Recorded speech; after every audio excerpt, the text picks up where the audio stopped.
Bismillahirrahmanirrahim. Alhamdulillahi bi ni'matihi tatimmu as-salihah. Wa bi tawfiqihi tatahaqqaqu al-maqasid wal ghayat. Wa bi fadlihi tatanazzalu al-barakat wal khairat.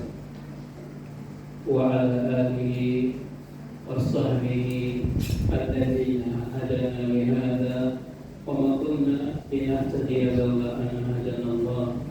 وأزكى صلوات الله وتسليماته على معلم الناس خير وهادي بشرية إلى رشد وقائد الخلق إلى الحق ومخرج الناس من الظلمات إلى النور بإذن ربهم إلى الصراط العزيز الحميد المقتدر حبيبنا وشفيعنا وأسوتنا وقدوتنا ومعلمنا محمد صلى الله عليه وسلم وعلى آله وأصحابه الذين آمنوا به وعزروه ونصروه واتبعوا النور الذي أنزل معه أولئك هم المهتدون رضي الله عمن دعا بدعوته واهتدى بسنته وجاهد في الله حق جهاده إلى يوم الدين. Amma ba'd. Assalamualaikum warahmatullahi wabarakatuh. Yang saya hormati Ketua Kampung kita, Timbalan Ketua Kampung, Tuan Imam kita, Ustaz-Ustaz, ahli jemaah masjid, AJK masjid, para muslimin, abang-abang, kakak-kakak, dan buat juga adik-adik kita. Terima kasih Ustaz, ucapkan sekali lagi kepada abang Ajmain kita, Armain kita kerana sudi membawa Ustaz pada kali ini di Kampung Sukau. Minta maaf Ustaz. Di Kampung Sukau, Bogor ini Ustaz ingat daripada Bogor itu di sini dekat, rupanya jauh. Jauh. Ustaz tengok apa drive tadi tak boleh sampai-sampai. Rupanya jauh, sikit. Jadi malam ini sebenarnya malam nisfu Sya'ban. InsyaAllah kita akan membicarakan tentang nisfu Sya'ban. Ustaz akan cuba untuk menghabiskan ceramah kita ini dalam masa 1 jam ataupun kurang daripada 1 jam. Dan kalau lebih Ustaz minta maaf adik-adik, untuk bisa paham juga adik-adik ini memakannya. Dan jadi saya minta maaf lebih daripada 1 jam. Dan perbicaraan mengenai malam nisfu Sya'ban ini merupakan satu topik yang agak berat. Jadi mungkin sekarang perkara ini boleh dipahami, dan kalau kita tak faham pun kita boleh tanya di akhir, mungkin di akhir ceramah kita, insyaAllah. Dan saya cuba untuk mempermudahkan dia malam nisfu Sya'ban ini. Sya'ban ini merupakan bulan yang ke-8 di dalam Islam. Sebelumnya bulan yang ke-7 bulan Rajab, dan selepasnya bulan yang ke-9 bulan Ramadan. Jadi dia di tengah-tengah antara bulan Ramadan dengan bulan Rajab. Bulan yang ke-8 di dalam Islam. Dan Sya'ban ini dinamakan di moyang Nabi yang kelima. Sudah ada nama Sya'ban. Kalau kita nama orang mungkin daripada lahir kita.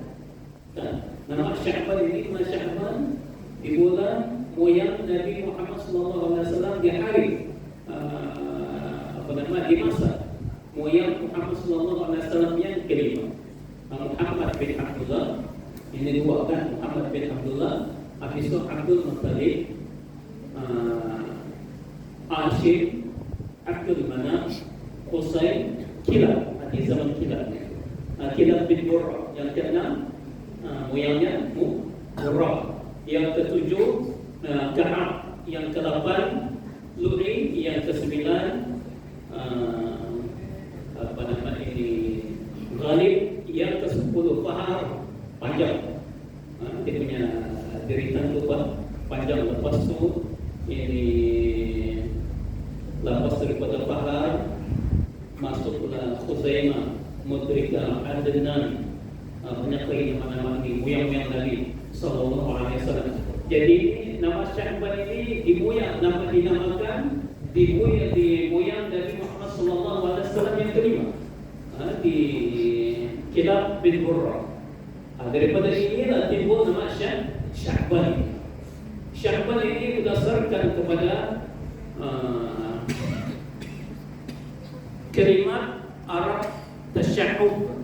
Kalimat Arab yang dinamakan tasya'ub. Apa itu namanya tasya'ub? Tasya'ub ini di dalam bahasa kita namakan tafarruq, berpecah. Jadi ada 5 sebab kenapa dinamakan Sya'ban ini. Ada 5 sebab dinamakan Sya'ban ini, ada 5 sebab. Yang pertama, bahsan lil masadir ilmiah. Orang Arab pada waktu itu mencari punca mata air untuk mereka hidup. Jadi artinya mereka berpecah mencari punca mata air. Yang ini pertama dinamakan Sya'ban. Ada juga pendapat yang kedua, dia mengatakan hum tafarraquna bil ghazawat wal turuq ba'da intihai syahril haram. Yang kedua dinamakan Sya'ban disebabkan orang Arab ini berpecah untuk berperang. Sebab sebelum daripada itu bulan Rajab merupakan bulan yang diharamkan berperang. Kan? Ada 4 bulan di dalam Islam diharamkan berperang. Dia itu 4 bulan. Ada 4 bulan di dalam Islam diharamkan berperang, termasuk bulan Rajab, bulan Zulqa'dah, Zulhijjah dan bulan Muharram. 4 bulan ini. Jadi sebelum daripada itu bulan Rajab, orang diharapkan untuk berperang. Lalu mereka berbicara untuk berperang. Tujuan orang Arab ini untuk berperang adalah untuk mendapatkan harta. Bukan macam kita sekarang mendapatkan harta dengan bekerja, bisnis dan sebagainya. Dorang tidak. Dulu berperang. Yang ketiga, dia katakan mutawajjihina lil muluk wal zu'ama. Mereka ini pergi ke tempat raja-raja, berpikir berbicara, datang ke raja-raja, tujuannya untuk mendapatkan hadiah. Hadiah. Itu satu, mencari ayat. Yang kedua, berperang. Yang ketiga, mendapatkan hadiah. Dan berdasarkan kepada Sa'lab, dia mengatakan dinamakan Sya'ban disebabkan hubungan baina syahraini azamaini. Sebab bulan Sya'ban ini jatuh di antara 2 bulan yang besar, yaitu bulan Rajab dan selepasnya bulan Ramadan. Kata Ustaz ini jatuh di antara 2 bulan, maka dinamakan Sya'ban. Dan yang keempat, berdasarkan pada pendapat Ibn Rajab, dia mengatakan tajamu al-khairi fihi tahdiran li syahr Ramadan, merupakan satu bulan yang dihimpunkan kebaikan padanya untuk kita bersedia menghadapi Ramadan. Ini dinamakan Sya'ban. Kenapa dinamakan Sya'ban? Ada 5 sebab, kata Ustaz. Kemudian di dalam bulan Sya'ban ini juga berlakunya berapa peristiwa. Antara peristiwa yang terpenting yang mungkin kita tak tahu, dia berlaku di bulan Sya'ban ialah turunnya perintah berselawat ke atas Nabi kita Muhammad sallallahu alaihi wasallam. Ini turun di bulan Sya'ban, yaitu apabila ayat firman Allah Subhanahu wa taala dalam surah Al-Ahzab ayat yang ke-56. Ini selalu kita baca. Kalau khatib Jumaat dia selalu baca ini. Innallaha wa malaikatahu yusalluna 'alan nabi. Ya ayyuhalladzina amanu sallu 'alaihi wa sallimu taslima. Ini diturunkan dalam bulan Sya'ban. Di dalam ayat ini ada 3 berselawat. Ada 3 selawat. Yang pertama selawat daripada Allah Subhanahu wa taala. Yang kedua selawat daripada para malaikat. Innallaha wa malaikatahu. Kan? Daripada Allah, daripada malaikat dan daripada hamba-hambanya. Berdasarkan kepada tafsir Ibnu Katsir, seorang ulama dalam bidang tafsir, dia mengutip kata-kata Imam Bukhari. Imam Bukhari ini siapa dia?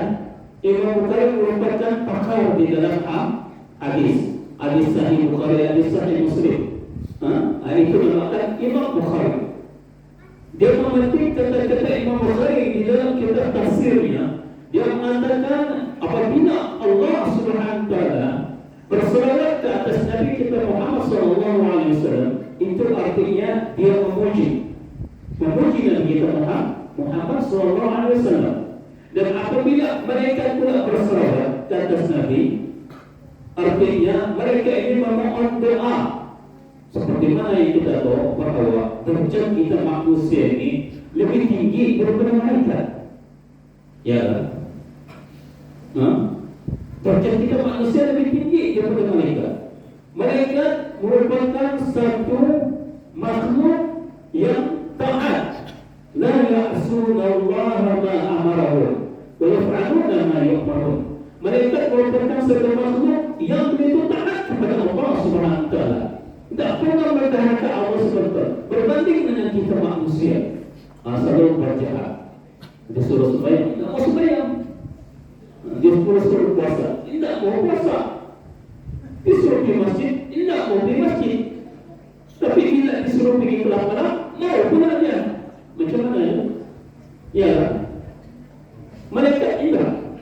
Malaikat ini kerjanya sentiasa beribadah kepada Allah. Tapi derajat kita ini tinggi daripada malaikat, sebab malaikat tidak ada orang menyuruh kepada perkara-perkara yang makruh.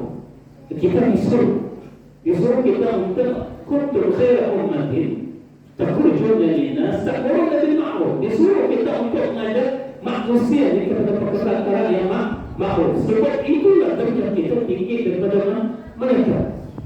Buktinya lagi ketika peristiwa Isra dan Mi'raj, ketika Nabi SAW sudah berada di Sidratul Muntaha.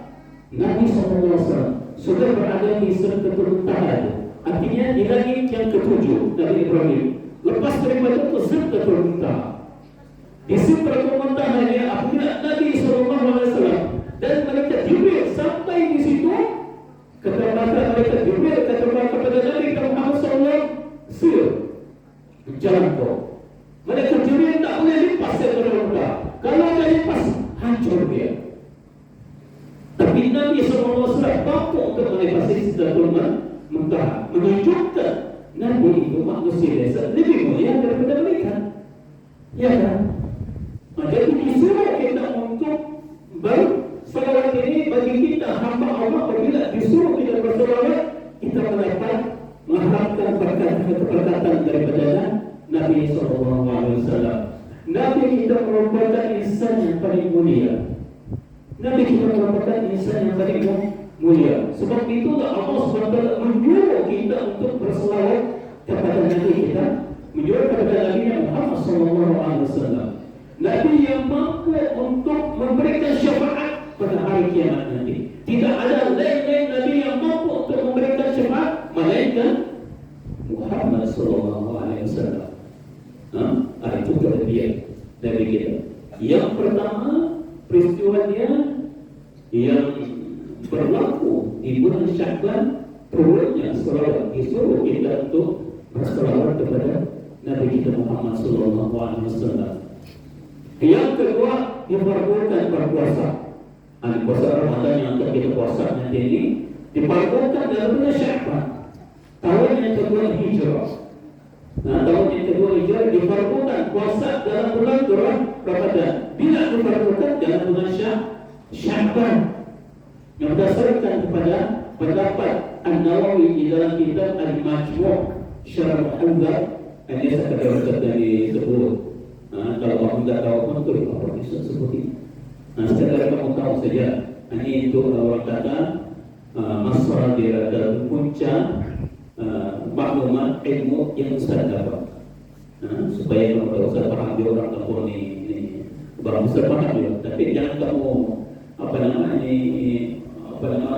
tekankan sangat kamu punya pikiran tentang benda tersebut. Di dalam kitab itu Nawawi mengatakan bahawa Nabi SAW semasa hidupnya dia berpuasa selama 9 tahun. Kenapa? Sebab puasa itu diwajibkan ketika Nabi SAW berhijrah ke Madinah dari Madinah Mukarramah. Di Mukarramah Nabi SAW menyampaikan dakwah Islam selama berapa tahun? Selama berapa tahun Nabi kita menyampaikan dakwah Islam di Mukarramah? Selama 13 tahun. 13 tahun. Di Madinah Munawwarah, Nabi kita SAW menyampaikan dakwah berapa tahun? 10 tahun kan? Jadi apabila 10 tahun, yang ini diwajibkan, puasa diwajibkan dalam tahun yang kedua, 10 turun 1 jadi 9. Artinya Nabi SAW berdasarkan kepada pendapat Imam Nawawi di dalam kitabnya tadi itu, Syarh Muhadzab, Al-Majmu' Syarh Muhadzab Al-Hawa, Nabi kita semasa hidupnya dia cuma mengerjakan puasa selama 9 tahun. Selama 9 tahun. Okey, kalau macam begitu, adakah puasa-puasa diwajibkan sebelum bulan Ramadan? Ramadan seperti mana yang kita tahu bahawa di bulan ini diwajibkan kita untuk berpuasa. Ya kan? Tapi ada juga orang yang tak puasa. Macam mana? Wajib hukumnya. Bila kita kata wajib, artinya kalau kita berpuasa jadi berdosa. Jadi sebelum bulan Ramadan ini ada puasa yang diwajibkan kepada umat Muhammad dan Nabi kita sendiri sallallahu alaihi wasallam, yaitu puasa Asyura. Sudah tahu apa itu puasa Asyura? Puasa Asyura ini merupakan puasa pada 10 Muharram. Aisyah radhiyallahu anha dia berkata di dalam satu hadis yang diriwayatkan oleh Imam Muslim, "Kana Quraisy tasumu Asyura fil jahiliyah." Telah ada orang-orang Quraisy itu berpuasa pada hari Asyura ini ketika di zaman jahiliyah, orang Quraisy. Artinya orang Quraisy ini suku kaum Nabi sallallahu alaihi wasallam. Wa kana Nabi sallallahu alaihi wasallam yasumu, dan Nabi sallallahu alaihi wasallam juga berpuasa pada hari Asyura. Falamma haja min Makkah ila Madinah, ketika Nabi SAW berhijrah daripada Makkah ke Madinah, samahu wa amara bisiyami. Nabi SAW tetap mengadakan puasa hari Asyura dan menyuruh para sahabatnya untuk berpuasa. Falamma furiga syahr Ramadan qala, ketika bulan Ramadan telah diwajibkan puasa padanya, kata Nabi SAW, man sya'a sama wa man sya'a tarakahu. Siapa yang ingin puasa, puasa. Siapa yang tak ingin puasa, tidak apa. Artinya dia jadi sunat. Apabila kita disuruh sama ada kita mau puasa atau tidak puasa, itu tidak jadi wajib. Jadi sunat artinya. Ini puasa Asyura. Ketika Nabi SAW sampai ke Madinah, dia melihat orang-orang Yahudi berpuasa. Kata Nabi SAW, apa puasa yang kamu kerjakan? Dia kata puasa hari Asyura. Kenapa kamu puasa hari Asyura? Kata Nabi SAW. Dia mengatakan, innahu yawmun najallahu Musa wa ahlahu, yaitu hari di mana Allah Subhanahu wa taala memberikan keselamatan, menyelamatkan Nabi Musa dan kaumnya daripada Fir'aun dan menenggelamkan Fir'aun di dalam sungai Nil. Jadi artinya di sini mereka orang-orang Yahudi yang berpuasa hari Asyura, ketika Nabi SAW sampai di Madinah Munawwarah, tujuan mereka adalah untuk bersyukur sebab Allah SWT telah menyelamatkan Nabi Musa. Tapi bagi kita umat Islam, kita puasa Asyura adalah untuk sebagai satu akidah kita, kepercayaan kita bahawa Nabi Musa itu adalah seorang Nabi. Sebab itulah Nabi SAW mengatakan ketika orang-orang berpuasa, orang-orang Yahudi berpuasa hari Asyura ini, kata Nabi, nahnu ahaqqu wa aula minkum bi Musa. Kami lebih utama daripada kamu tentang Musa. Kenapa? Sebab Nabi Muhammad SAW seorang Nabi, Musa juga seorang Nabi. Kita ingat suatu peristiwa Isra dan Mi'raj itu. Nabi Muhammad SAW bertemu Nabi Musa di langit yang ke, ada ceramah Isra Mi'raj ke berapa dia Pak? Mendadak. Dimaafkan aja ya. Nabi Musa ini Nabi Muhammad SAW bertemu dengan Musa di langit yang ke-6. Di langit yang ke-6 bertemu dengan Musa. Di setiap lapisan langit yang dia jumpa Nabi itu, Nabi yang pertama Nabi Adam, yang kedua Isa dan Yahya, yang ketiga Yusuf, yang keempat Idris, yang kelima Harun, yang keenam Nabi Musa alaihissalam. Kesemuanya bercakap ahlan bil ahd as-salih wal nabi as-salih. Marhaban, selamat datang. Mereka selamat datang saudara kami dan Nabi yang saleh. Kesemua mereka menganggap bahawa Muhammad itu adalah saudara mereka. Sebab itu Muhammad SAW bercakap kepada orang Yahudi bahawa Nabi Musa itu dia punya saudara. Kelebihan puasa Asyura ini kata Nabi SAW, inni ahtasibu Allah ayyukaffira as-sanata allati qablahu. Diampunkan bagi kita dosa-dosa setahun yang lalu. Ini merupakan puasa Asyura yang wajib sebelum puasa Ramadan. Ini puasa yang pertama. Puasa yang kedua adalah puasa 3 hari setiap bulan. Ini pun merupakan puasa yang wajib sebelum Ramadan dikata Ustaz. Kita sebelum Ramadan. Puasa yang wajib sebelum Ramadan selain daripada Asyura ini ialah puasa dalam 3 hari setiap bulan. Ia berdasarkan kepada firman Allah Subhanahu wa taala dalam surah Al-Baqarah ayat 184 hingga 185. A'udzu billahi minasyaitonir rajim. Ya ayyuhalladzina amanu kutiba 'alaikumus shiyam kama kutiba 'alal ladzina min qablikum la'allakum tattaqun. Wahai orang-orang yang beriman, diwajibkan kepada kamu puasa seperti mana diwajibkan kepada orang-orang yang sebelum daripada kamu.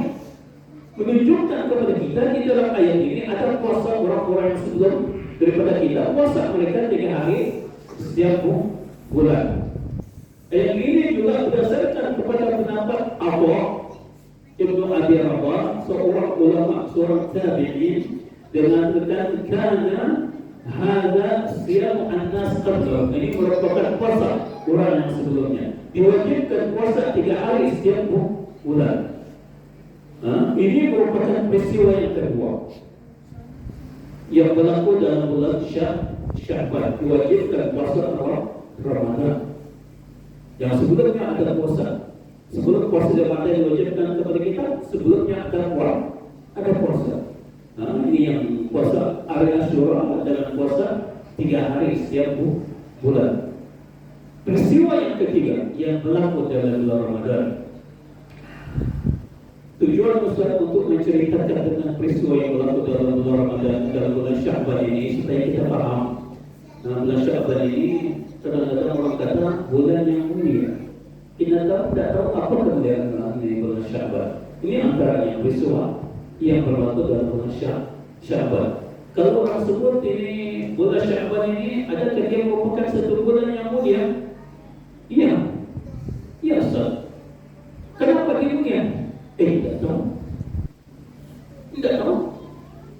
Ini yang saya ceritakan ini kelebihan Sya'ban ini sebagai satu bulan yang mulia disebabkan berlakunya peristiwa. Yang pertama turun salawat, yang kedua puasa, yang ketiga qiblat. Berdasarkan pada pendapat Al-Qurtubi yang mana dia memetik kata-kata Abu Hatim, dia mengatakan bahawa kiblat ini bertukar arahnya yang asalnya daripada Baitul Maqdis ke Ka'bah Mukarramah, bertukar pada hari Selasa dalam bulan Sya'ban dan tepat nisfu Sya'ban. Ini pertukaran arah kiblat kita. Sebelumnya umat Islam sembahyang menuju ke arah Baitul Maqdis. Selama 17 bulan 3 hari umat Islam menuju ke arah Baitul Maqdis. Kemudian diturunkan ayat oleh Allah Subhanahu wa taala untuk mengubah arah kiblat. Apabila Nabi SAW tidak merasa senang di dalam hatinya. Kenapa orang-orang Yahudi pula mengatakan, ini Masjidil Aqsa kami punya kiblat, Bang. Ini Masjidil Aqsa kami yang mula-mula menjadikan dia sebagai kiblat. Jadi Nabi SAW tidak merasa senang hati. Qad nara taqalluba wajhika fis sama'. Kata Allah Subhanahu wa taala, Allah SWT merasakan bahawa Allah SWT tahu Nabi kita Muhammad SAW ini selalu menghadapkan mukanya ke langit. Qad narata bahwa jika di falanuwalliyannaka qiblatan tardhaha, dan kami akan memalingkan wajah kau kepada satu kiblat yang kau redha. Fawalli wajhaka syatral masjidil haram. Lalu kata Allah, palingkanlah buka arah Masjidil Haram. Nah, ini bertukarnya arah kiblat kita daripada Masjidil Aqsa ke Masjidil Haram berlaku pada bulan Sya'ban, nisfu Sya'ban, pada malam nisfu Sya'ban. Itu yang dikatakan oleh Imam Qurtubi apabila dia memetik kata-kata Abu Hatim. Kenapa arah kiblat kita berubah ini? Perubahan arah kiblat kita daripada Masjidil Haram daripada Masjidil Aqsa ke Masjidil Haram ini juga membuktikan bahawa Allah itu tidak bertempat. Allah itu dia tidak tetap. Artinya Allah tidak ada tempat dia. Di mana-mana Allah SWT ada. Menunjukkan kepada kita ini bukan menyembah Masjidil Aqsa, kita ini bukan menyembah Masjidil Haram, tapi kita menyembah Allah Subhanahu Wa Taala. Dan yang menunjukkan perubahan itu bahawa kita ini bukan Allah Subhanahu Wa Taala itu berada di Masjidil Aqsa, tapi Allah itu juga berada di Masjidil Haram. Apa kata Nabi SAW ketika peristiwa Isra dan Mi'raj itu? Sebab Ustaz kaitkan Sya'ban ini dengan peristiwa Isra dan Mi'raj sebab ia berlaku sebelum daripada bulan Sya'ban ini. Kata Nabi SAW, ketika Nabi SAW sudah berada di langit yang ke-7, yang mana ada Nabi Ibrahim di situ, dan sesudah dia berjumpa dengan Ibrahim, diangkat kepada Nabi SAW Baitul Ma'mur. Baitul Ma'mur ini merupakan sebuah masjid di langit yang mana setiap hari masuk ke dalamnya 70,000 malaikat. Dan bila orang sudah keluar, tidak akan masuk balik. Baitul Ma'mur ni kata Nabi SAW, Baitul Ma'mur masjidun fis sama bi hilalil Ka'bah. Masjidul Ma'mur ini merupakan satu masjid di langit yang betul-betul bertentangan dengan Ka'bah. Betul-betul bi hilalil Ka'bah. Ini Masjidul Ma'mur, ini Ka'bah. Law kharra alaiha. Kalau dia jatuh, dia akan menimpa betul-betul jatuh di Ka'bah. Betul-betul dia jatuh di Ka'bah. Menunjukkan itu kemudian Ka'bah bersambung dengan Baitul Ma'mur yang dikelilingi oleh para malaikat. Sebab itulah di Masjidil Aqsa yang di bumi ini merupakan satu masjid yang berkeliling malaikat pada. Sebab dia bertentangan dengan Baitul Ma'mur, masjid di langit, Masjidil Aqsa. Jadi jangan kita main-main dengan Masjidil Aqsa. Inna awwala baitin wudi'a lin-nas lalladzi bi Makkah mubarakah wa hudan lil alamin. Kata Allah Subhanahu wa taala, sesungguhnya rumah Allah SWT yang mula-mula diletakkan di atas muka bumi ini adalah Masjidil Haram. Jarak di antara Masjidil Haram dengan Masjidil Aqsa ini ialah 40 tahun. Artinya setelah Masjidil Haram dibina 40 tahun oleh Nabi Ibrahim dan anaknya Nabi Ismail, barulah dibina Masjidil Aqsa. Dan perubahan kiblat daripada Masjidil Aqsa kepada Masjidil Haram berlaku di bulan Sya'ban, nisfu Sya'ban, malam nisfu Sya'ban. Berlaku di malam nisfu Sya'ban itu. Berlaku di malam nisfu Sya'ban. Perubahan arah kiblat itu. Itu yang dikutipkan oleh Imam Qurtubi di dalam kitabnya Al-Jami' fi Ulumul Quran, merupakan seorang ahli tafsir. Peristiwa yang keempat yang mungkin kita mungkinkan di sini ialah peperangan Bani Mustalik. Mana peperangan ini berlaku di dalam tahun yang kelima ataupun tahun yang ke-6 Hijrah, di dalam bulan Sya'ban. Peperangan ini berlaku di dalam bulan Sya'ban. Al-Harith ibn Abi Nidar, seorang pemimpin di dalam kaum Bani Mustalik, dia merancang untuk memerangi, untuk berperang dengan Rasulullah, menyerang Rasulullah SAW. Tujuannya, apabila dia ingin memerangi dengan Rasulullah, ingin berperang dengan Rasulullah, ingin menyerang Rasulullah, Rasulullah mengutus seorang utusan untuk memeriksa dulu, betulkah apa yang dia ingin lakukan ini. Rasulullah mengantar seorang sahabat yang namanya Buraidah Ibn Hazmi. Dia antar Rasulullah untuk memeriksa sama ada kaum Bani Mustalik ini benar-benar mau menyerang Rasulullah. Apabila pengintip ini diantar dan dia mendatangkan kepada Rasulullah kabar, ya betul-betul kaum Bani Mustalik ini ingin menyerang. Apabila Rasulullah SAW dapat kabar itu, Rasulullah menyediakan satu angkatan kontrak yang besar untuk menyerang kaum Bani Mustalik. Kalau sempat orang serang, Rasulullah serang itu. Ini teknik peperangan ini. Kan teknik peperangan. Jadi bila Rasulullah SAW menyerang kaum Bani Mustalik ini, kan, orang punya utusan untuk memeriksa betul kalau Rasulullah ingin menyerang orang kepada Rasulullah yang sampai ke kaum muslimin, ditangkap oleh orang Islam, dibunuh. Bila orang punya utusan itu dibunuh oleh Rasulullah, kaum-kaum yang bersekutu dengan kaum Bani Mustalik ini pun ketakutan. Dan pada mulanya setuju mau berperang dengan Rasulullah, apa sudah setuju? Takut. Azhari itu orang. Dia tinggallah kaum Bani Mustalik. Senanglah umat Islam untuk menawan orang. Perempuan-perempuan orang, anak-anak ditawar. Orang punya ternakan dirampas. Selain terganima. Di dalam peperangan itu banyak kaum lelaki Bani Mustalik tewas di dalam peperangan. Sedangkan umat Islam seorang sahaja yang mati syahid. Ini merupakan peristiwa yang berlaku di dalam bulan Sya'ban, termasuknya wafatnya Al-Asyairah, Imam Al-Maturidiyah. Dalam akidah segi akidah, Imam Asy'ari dan Imam Al-Maturidi. Di dalam kitabnya akidah, dua imam ini yang kita jadikan sekarang sebagai ahli sunnah wal jamaah meninggal dalam bulan Sya'ban itu. Ini kemuliaan bulan Sya'ban. Dan di dalam bulan Sya'ban ini ada satu malam yang paling istimewa.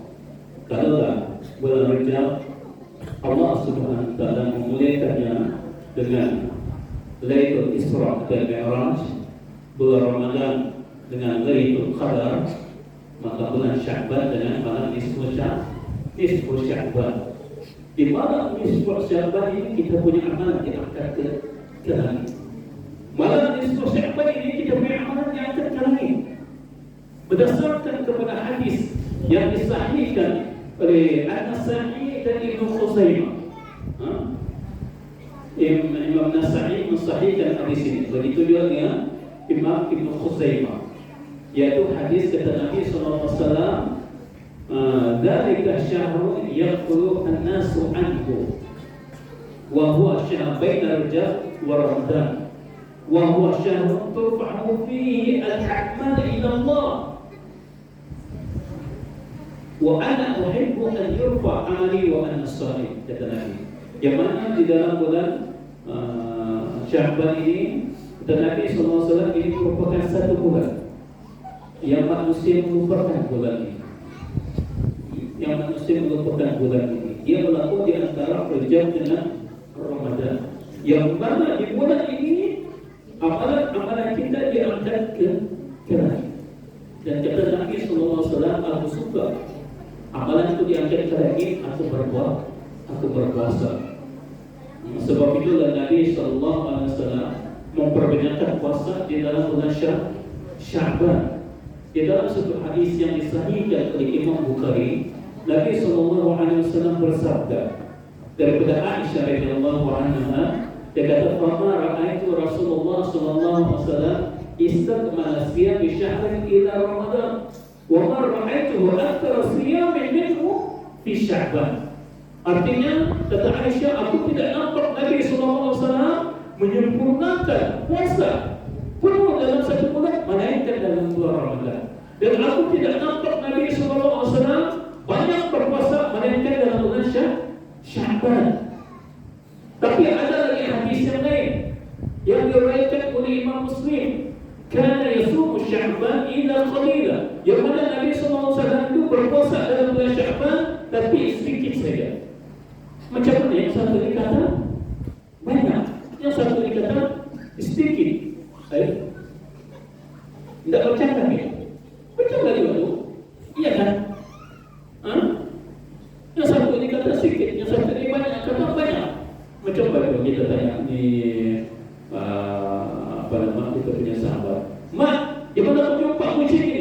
Air di jalan. Ditanya sekali, Karim, di mana mengapa kucing ini? Airnya di tandas. Berbeza kenapa dia? Ya kan? Begini juga. Ini satu kata banyak ada seorang puasa dalam Syaban. Yang satu dikatasi sikit. Yang mana patut kita ikut? Ada kalau kita patut banyak puasa dalam Syaban ataupun puasa sikit dalam Syaban. Ulama ketiga mengupas perkara ini ketika terdapat dua hadis yang berbeza macam ini. Ada 4 kaedah yang kurang gunakan.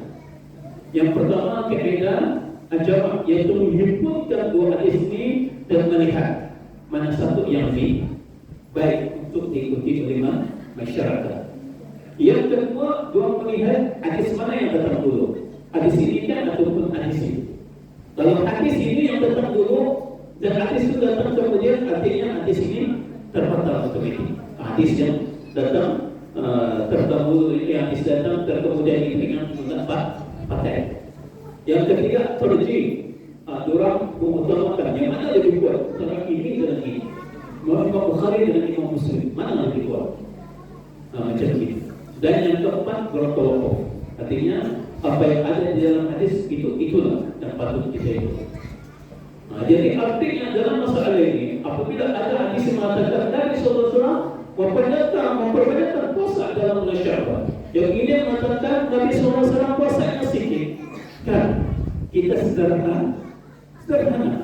Ambil pendekatan sederhana puasa dalam bulan Syaban. Janganlah kita berpuasa penuh, sebab Nabi SAW tidak pernah puasa penuh dalam bulan Syaban.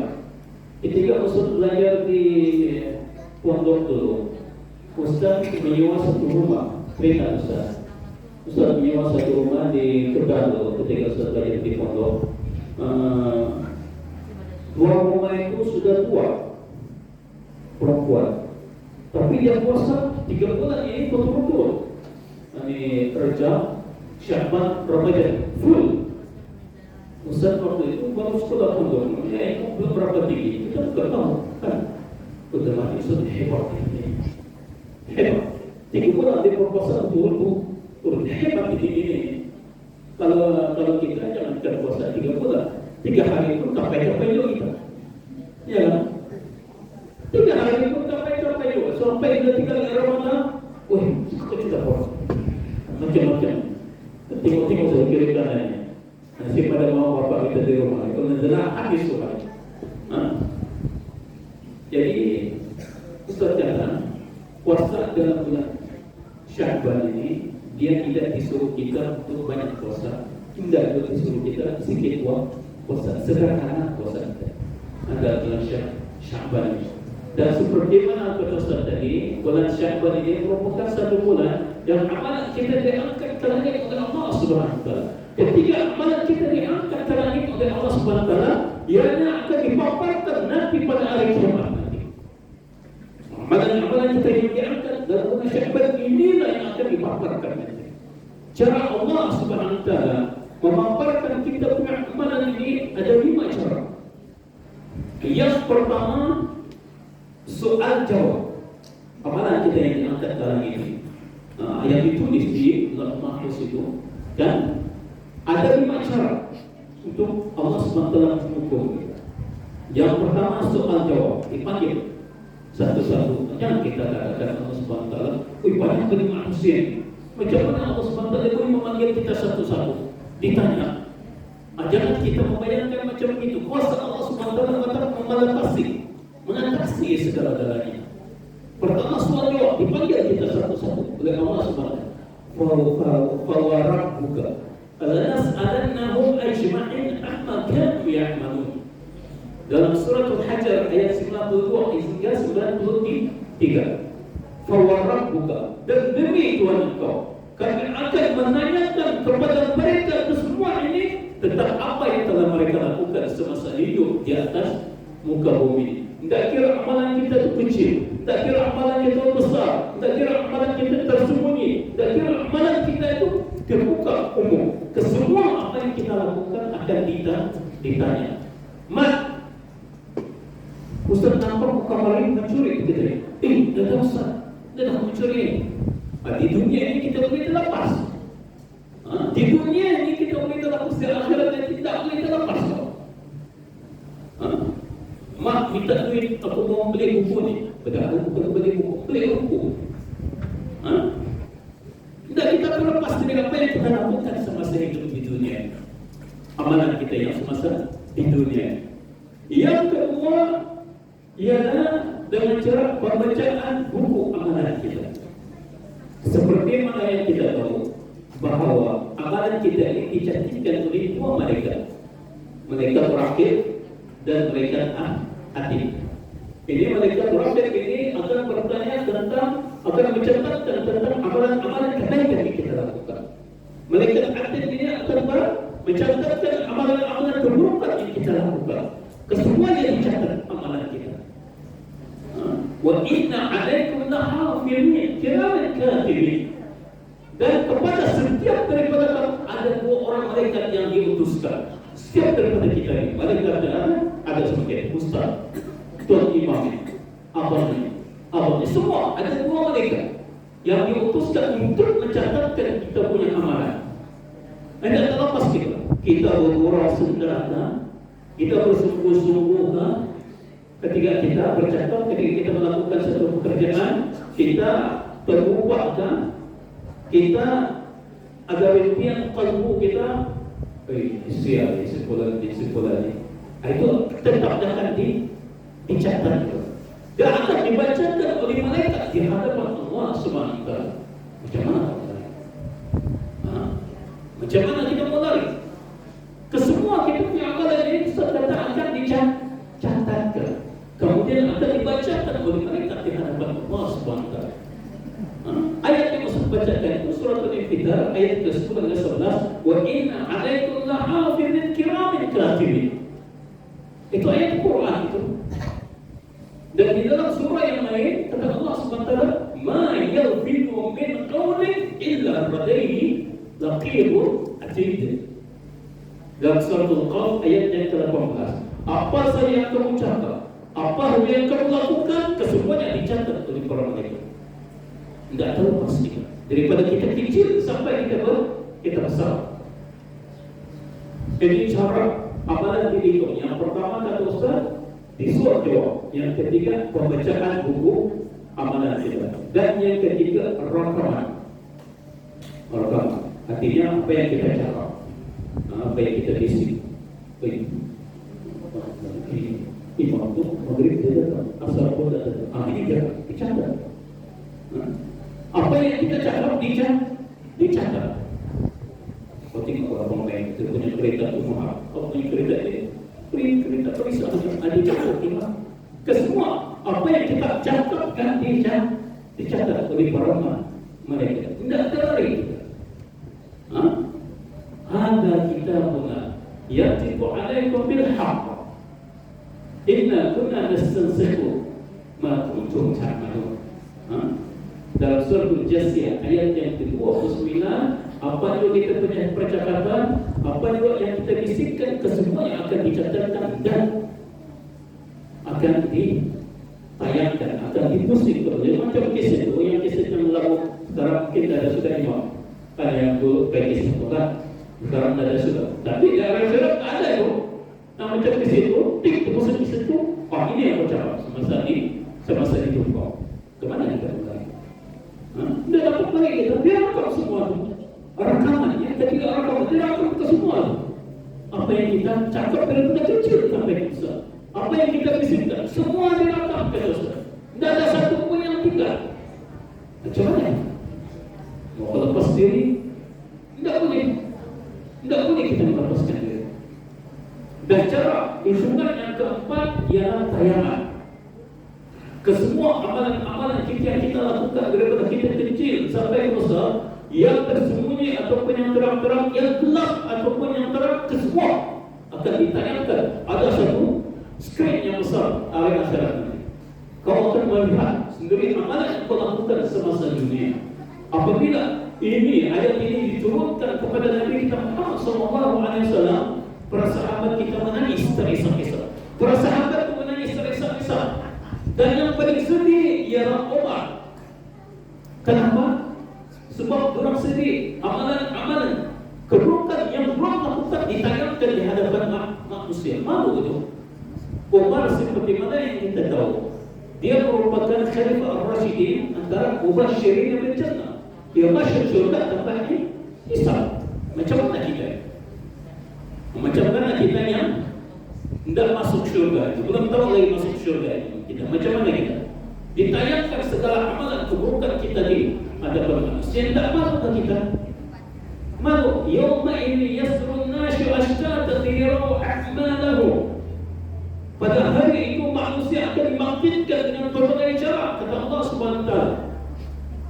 Dan diperlihatkan kepada mereka mana mereka yang lakukan. Boleh? Apabila amalan itu diperlihatkan kepada Allah Subhanahu wa taala, macam mana?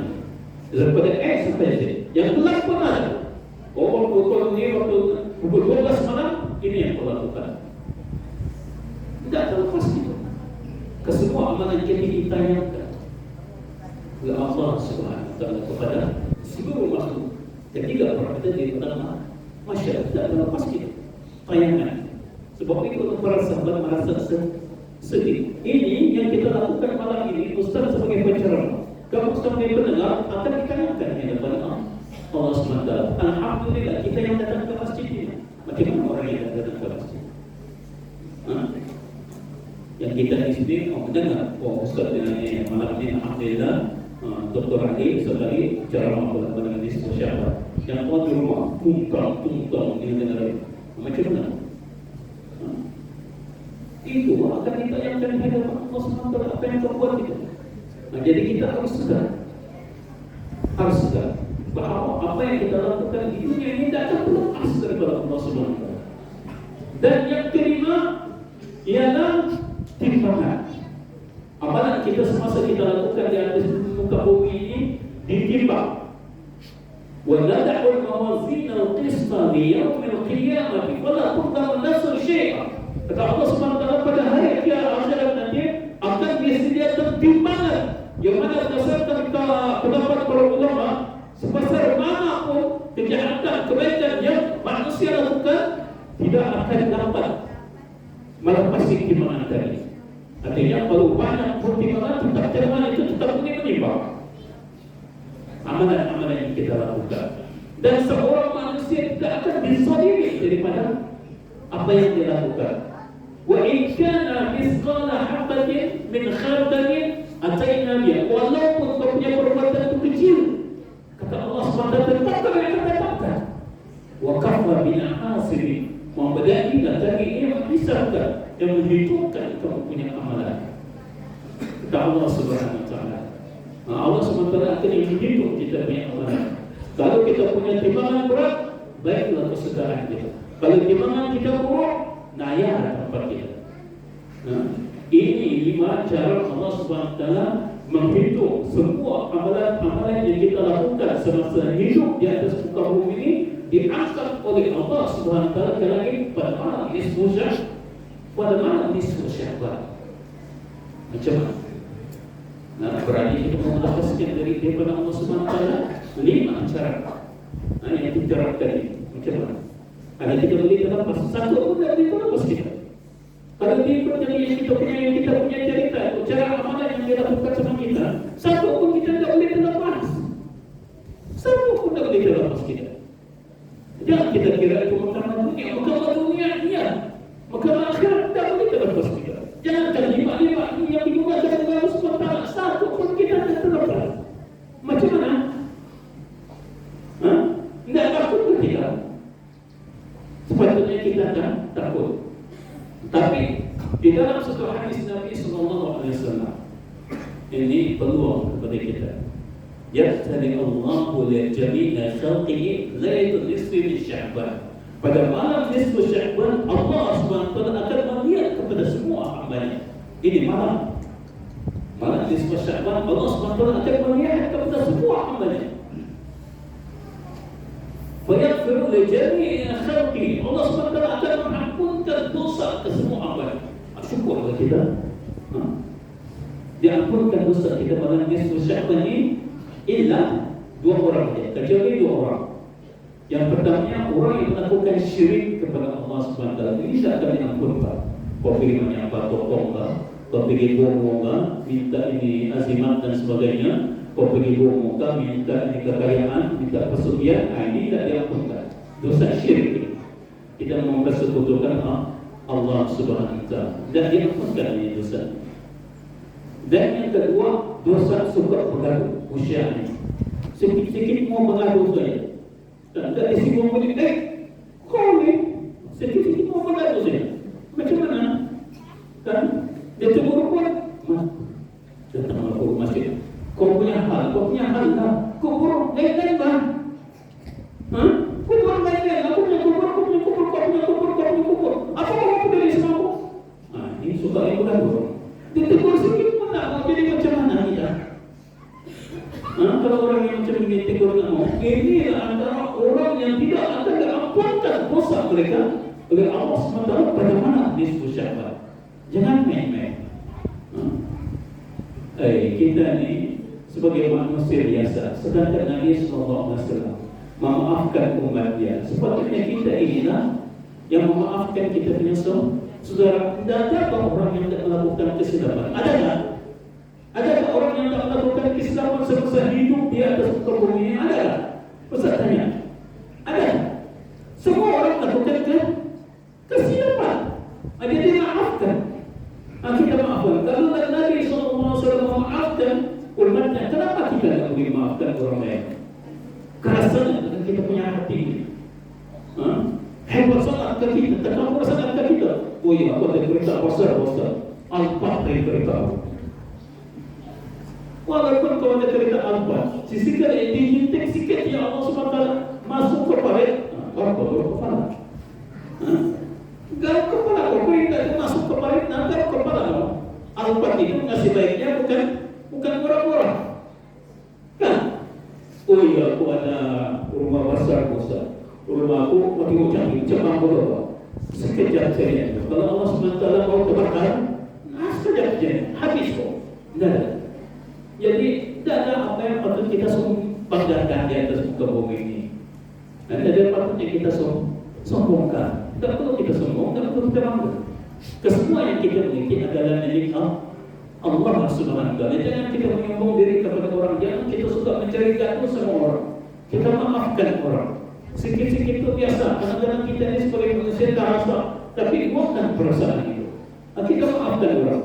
Barulah Allah Subhanahu Wa Taala boleh mengampunkan kita. Dan pada malam nisfu Sya'ban ini juga Allah Subhanahu Wa Taala akan turun ke langit di sepertiga daripada malam. Fayanzilu Rabbuna Tabaraka wa Ta'ala. Fayanzilu Rabbuna Tabaraka wa Ta'ala ila sama'i dunya kullu lailatin hatta yabqa sulus al-akhir. Yang mana Allah Subhanahu Wa Taala akan turun ke langit dunia ini sepertiga daripada malam ini untuk dia melihat apa-apanya. Yang pertama dia kata, wa man yad'uni fa astajibu lahu. Siapa yang memohon kepada aku akan kabulkannya. Sepertiga daripada malam macam mana? Malam ini kita bahagikan, malam itu ada berapa jam malam? 6 jam kan? Malam 6 jam kan? Malam 6 jam kita bahagikan kepada 3. Artinya daripada pukul 6 sampai pukul 6 berapa? 6, 7, 8, 9, 10, 11, 12 jam. Betul 12 jam kan? 12 jam. 12 jam kita bagi 3 jadi 4. 6 sampai pukul 10. 10 sampai pukul 2. Yang ini yang 2 ke bawah ini pukul 3, 6, pukul 4 kita bangun, pukul 5 kan? Yang penting sebelum subuh. Kalau kita bangun malam ini meminta kepada Allah SWT 3 perkara, insya-Allah akan dimakbulkan Allah SWT. Man yad'uni fa astajib lahu. Siapa yang meminta kepada aku, nescaya aku akan kabulkan permintaannya. Itu mana bangun sepertiga daripada malam. Tidur buruk atau bangun sebentar. Cuma yang ya, minta maaf. Kan? Kita bisa yang macam gini. Anda kita bangun sepertiga kedua. Sepatutnya inilah malam yang kita kena bangun. Ada itu Masya Allah anak-anak yang soleh yang belajar di Hafiz baru umur 13 tahun, 14 tahun sudah bangun malam. Masya Allah. Ini pendidikan untuk pendidikan anak-anak yang belajar di Hafiz. Jadi kalau anak-anak kita untuk belajar sekolah pondok dan anak-anak kita belajar sekolah Hafiz, mudah-mudahan orang mampu untuk membangunkan kita malam. Jangan kita ini nak mau bangun malam. Kalau kita tengok anak kita bangun malam, dia malu bagi kadang-kadang kan. Jadi dalam anak-anak itu biasa terpondok, biasa tertangis, orang biasa dibangunkan pada sepertiga pada malam. Yang kedua, wa may yas'aluni fa'u'tihi. Siapa yang meminta kepada aku, kata Allah SWT, aku akan berikan kepada dia apa yang dia mau. Ini sepertiga daripada malam. Wa may yastaghfiruni fa'aghfirlah. Dan siapa yang meminta ampun kepada aku akan ampunkan. Kata Allah SWT. Ini malam nisfu Sya'ban. Malam nisfu Sya'ban, bangun kita minta ampun kepada Allah Subhanahu wa taala di atas apa yang kita lakukan selama ini di atas muka bumi ini, sama ada secara sengaja, sama ada secara tidak sengaja dan sebagainya. Dosa kita kepada orang lain kita minta ampun. Tapi dosa kita kepada orang lain tidak akan diampunkan melainkan kita minta maaf kepada orang. Jadi kalau boleh malam ini Tuan Imam, abang lain kita bersorak-sorak semua minta ampun dia. Jangan lagi perasaan dendam di hati kita. Sebab malam ini malam itu Sya'ban yang kita diampunkan dosa kita. Kalau kita tidak maaf kepada orang lain, kita pun tidak diampunkan oleh Allah SWT. Jadi macam mana? Ini malam yang kita kena bangun malam ini. Minta ampun kepada Allah Subhanahu wa taala. Dan apa perkara-perkara yang boleh kita lakukan di malam nisfu Sya'ban ini? Ini kata Ustaz, malam nisfu Sya'ban. Apa perkara-perkara yang kita boleh lakukan? Ada kita macam kebiasaan kita dulu kita membaca surah Yasin 3 kali berturut-turut. Ya, itu menjadi amanah masyarakat kita. Yang pertama kita baca Yasin tujuannya untuk kita dipanjangkan umur. Yang kedua kita baca Yasin tujuannya untuk kita dimurahkan rezeki. Yang ketiga baca Yasin tujuannya untuk kita dijauhkan daripada bala Allah Subhanahu wa taala. Ulama berselisih pendapat mengenai masalah ini. Maka Ustaz, ulama berselisih pendapat mengenai masalah ini. Tapi selagi ada perselisihan pendapat, kita ambil memang kemana sesuai untuk diri kita. Pendapat ulama yang pertama, ini dengar Ustaz. Pendapat ulama yang pertama, jumhur fuqaha mengatakan makruh hukumnya, bukan haram, makruh. Makruh itu artinya sesuatu yang dibenci. Macam kita usah rokok, hukumnya makruh. Kenapa makruh? Kenapa dibenci? Sebab dia punya asal itu kalau terkena orang lain pun kena penyakit. Iya kan? Kalau dia bercakap, minta maaf saat ini, mulut itu kan terasa rokok dia itu. Tidak kalau kita senang kalau bercakap dengan dia. Kan? Jadi hukumnya makruh. Yang pendapat ulama yang pertama ini makruh hukumnya untuk kita menghidupkan malam nisfu Sya'ban sama ada secara berjamaah ataupun secara berseorangan.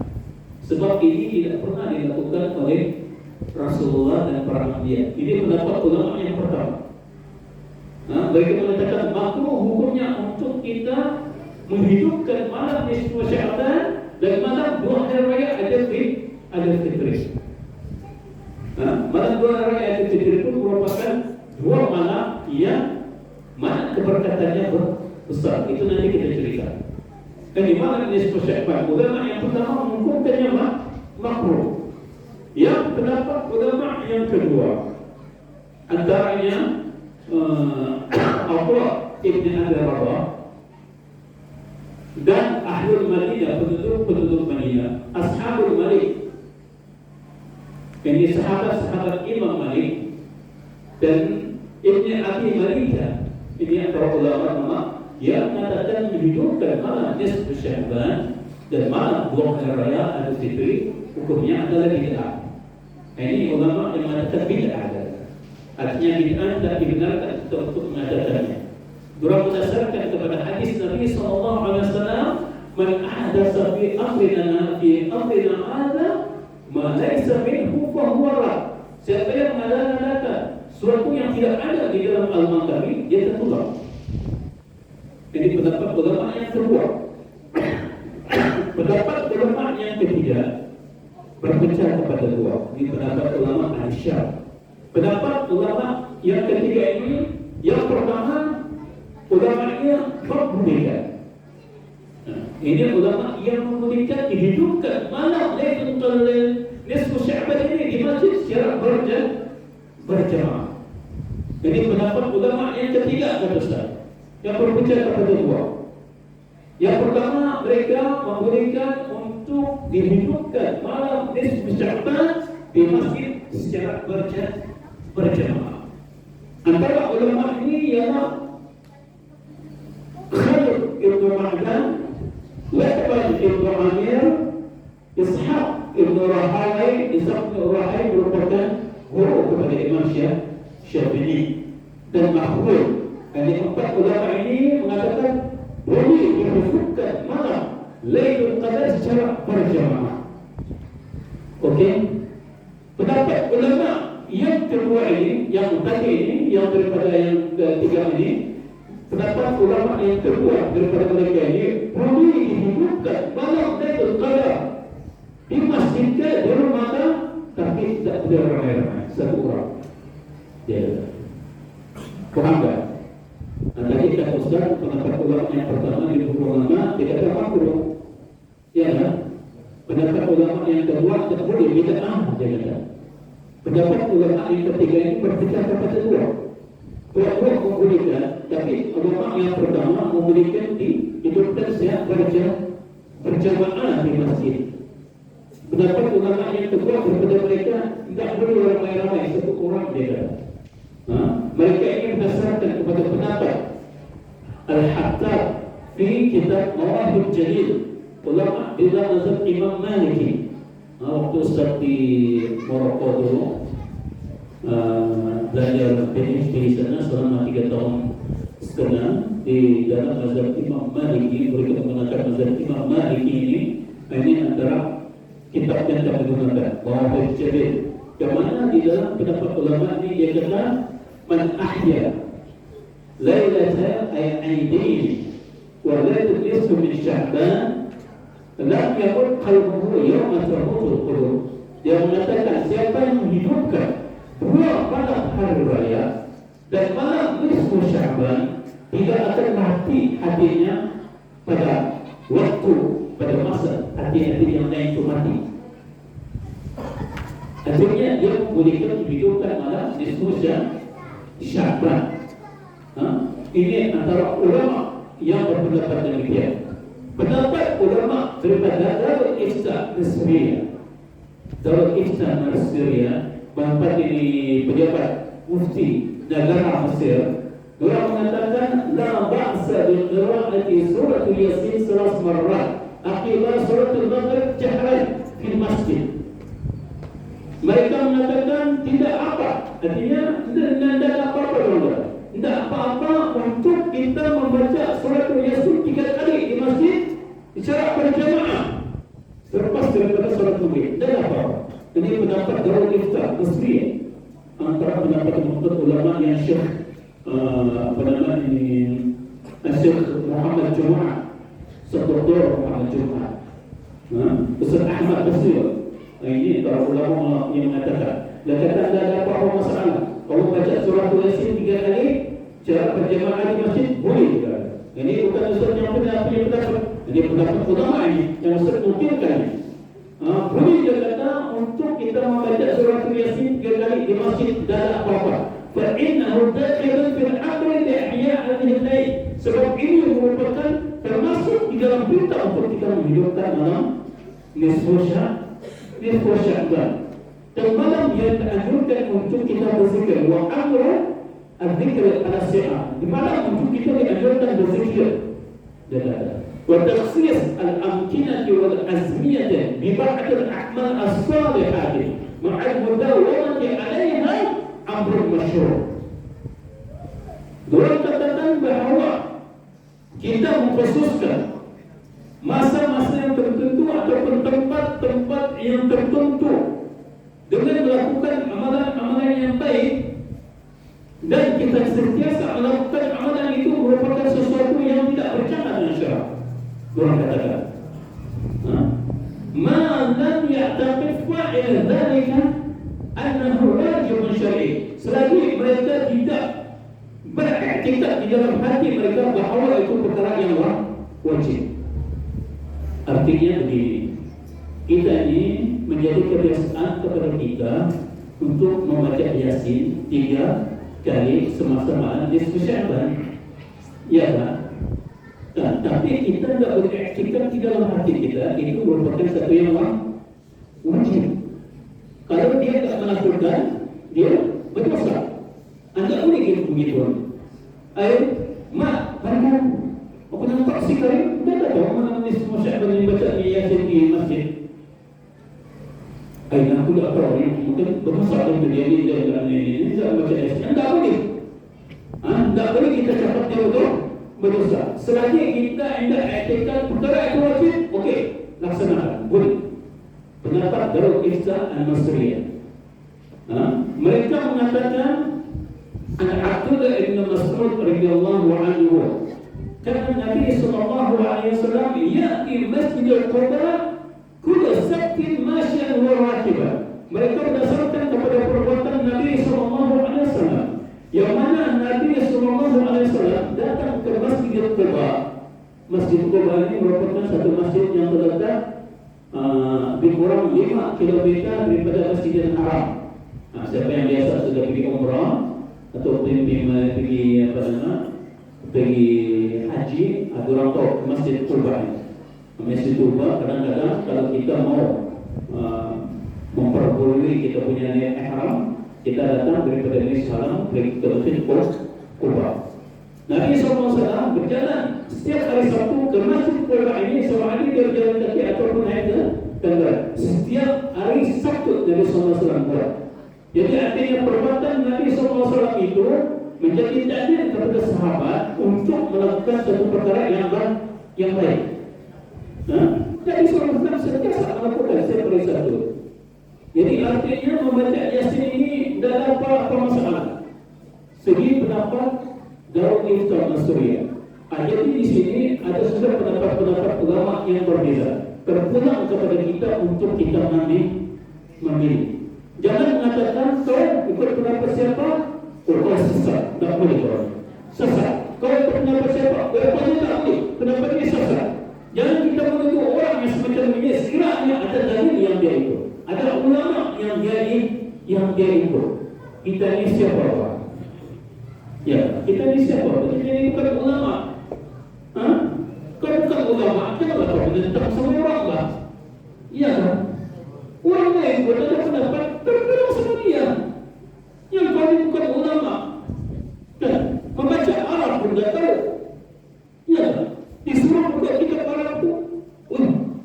Dah berapa sekolah ni Ustaz? Macam mana boleh baca ni? Begitu boleh. Tapi nak ni Ustaz? Masya Allah. Jadi artinya kita ni tak tahu. Ada dalil-dalil yang tertentu yang sudah diberitahu kepada kita, disampaikan kepada kita. Ada orang ikut, dia akan dia. Jangan dia orang tersebut. Sebab ada pendapat ulama yang membolehkan. Macam bukan dalam mazhab kita Imam Syafi'i. Kita ini membaca 2 waktu sembahyang subuh. Kita baca 2 waktu sembahyang subuh. Tapi di dalam mazhab Imam Hanafi, di dalam mazhab Imam Maliki, tidak ada doa subuh, tidak ada doa apa itu. 2 waktu tidak ada. 2 waktu tidak ada. Jadi janganlah kita larang orang yang membaca 2 waktu subuh. Kalau dia tak boleh, sasar pun. Imam Syafi'i itu membaca 2 waktu.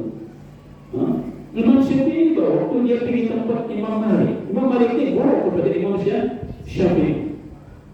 Ketika dia pergi ke tempat Imam Malik, sesudah dia mempunyai ilmu yang banyak, dia balik kepada Iraq, dia singgah di Madinah Munawwarah, tempat Imam Malik.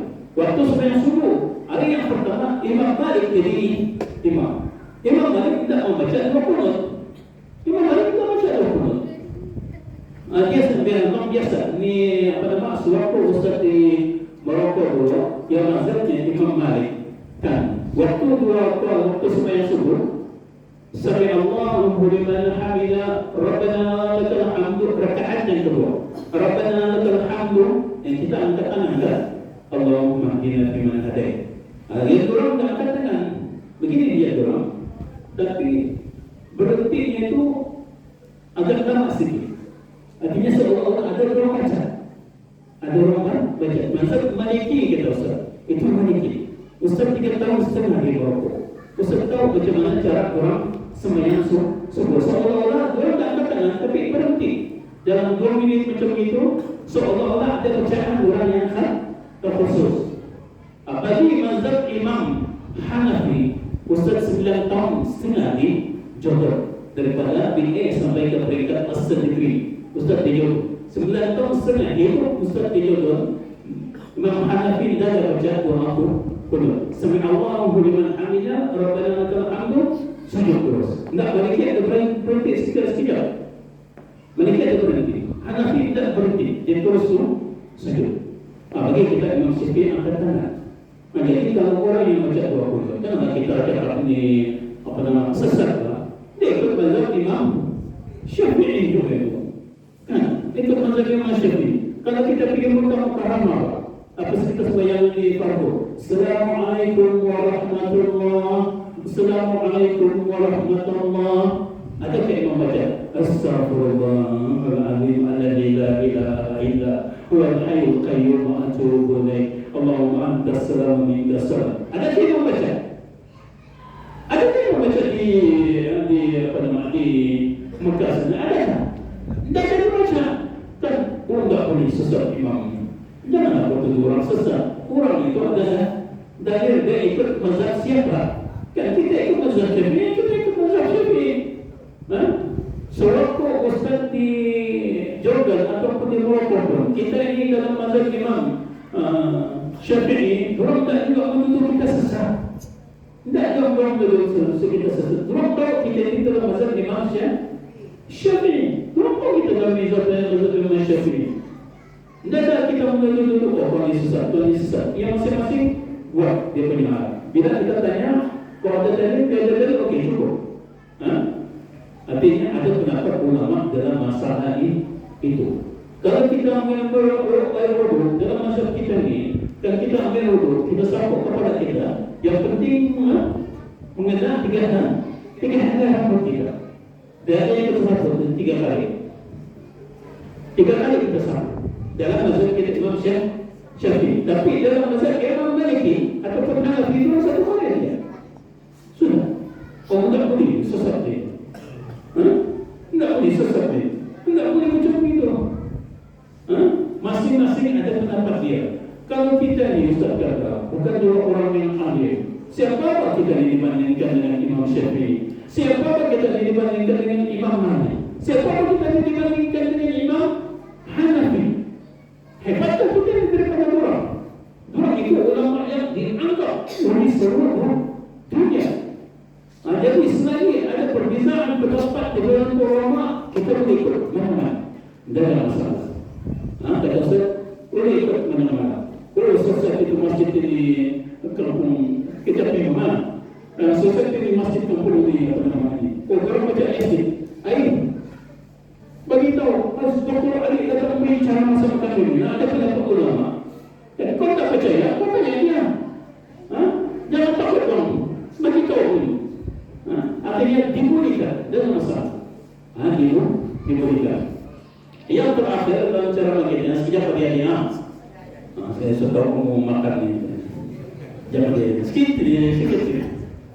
Yang antara amalan-amalan yang kita boleh lakukan semasa dalam bulan Sya'ban ini, yang pertama ialah kita memperbanyakkan selawat,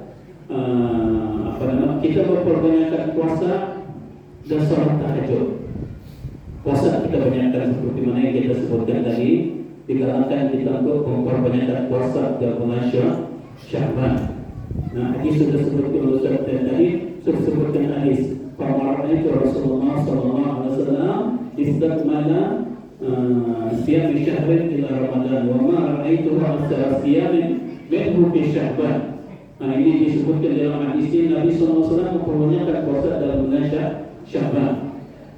Yang kedua, kita dianjurkan untuk memperbanyakkan salawat.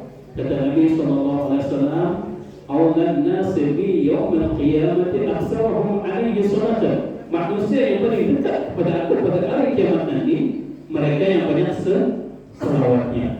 Jadi kita banyakkan salawat dalam bulan Sya'ban.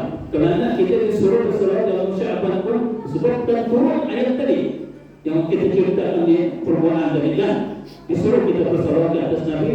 Ayat itu merupakan turun dalam bulan Sya'ban. Disuruh kita untuk memperbanyakkan salawat.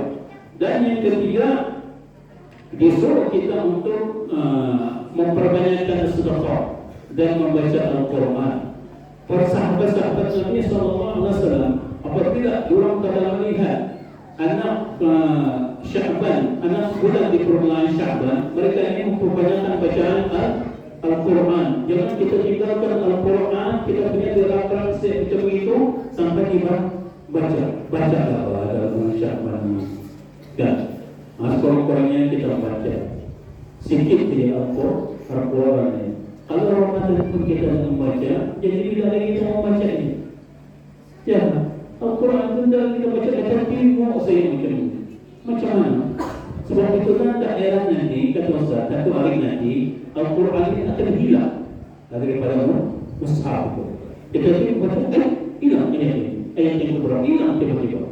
Kenapa? Sebab Al-Quran balik kepada Allah Subhanahu Wa Taala. Dia balik. Apabila ditanya oleh Allah Subhanahu Wa Taala, kenapa kau balik kepada aku? Kata Al-Quran disebabkan manusia tidak membaca aku. Kata Al-Quran. Ini sebabkan itu hilang daripada mushaf itu. Kalau kita tak baca, hilang itu. Jadi baca mushaf itu. Kita membantu sekurang-kurangnya agar ayat itu tidak balik kepada Allah Subhanahu Wa Taala.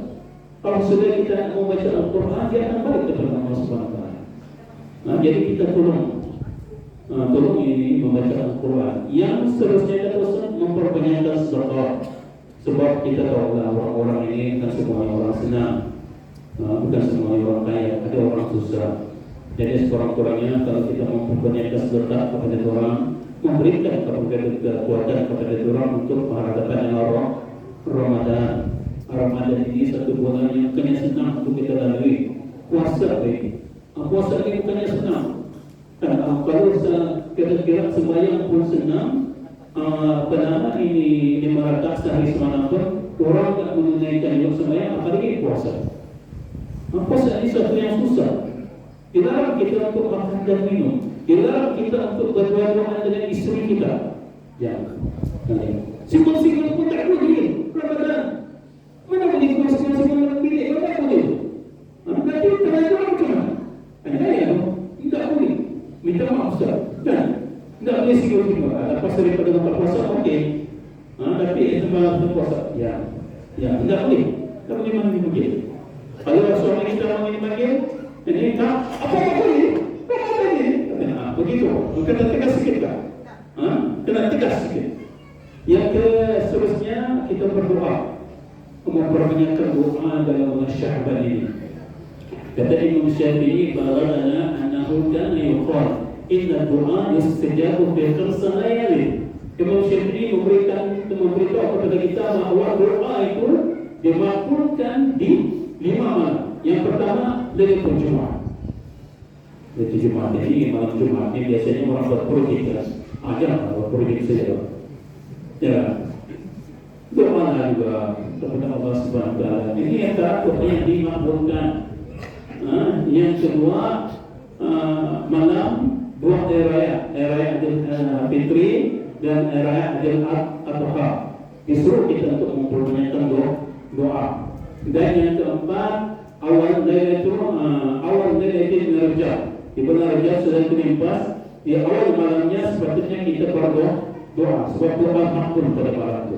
Jadi ingat kata Ustaz, pada negara Hadiah Fitri yang akan kita sambut nanti, jangan mencuri-curi saja makan. Doa juga, berdoa kita. Yang kelima, yaitu nisful Sya'ban, malam ini. Malam ini doa makbulkan oleh Allah Subhanahu wa taala. Jadi itu antara amalan yang boleh kita lakukan dalam bulan Sya'ban. Tuan Imam tadi sudah signal semesta ke masa sudah ini dan kena stop dulu. Jadi sekarang apa yang saya sampaikan malam ini dapat dipahami oleh jamaah kampung di Kampung Bukau ini, dan Ustaz minta maaf juga mungkin apa yang tersalah dan tersilap bahasa kasar dan sebagainya. Ustaz minta maaf. Apa yang baik itu datang daripada Allah Subhanahu wa taala dan yang buruk itu datang daripada diri Ustaz sebagai manusia biasa. Wabillahi taufiq wal hidayah. Assalamualaikum warahmatullahi wabarakatuh.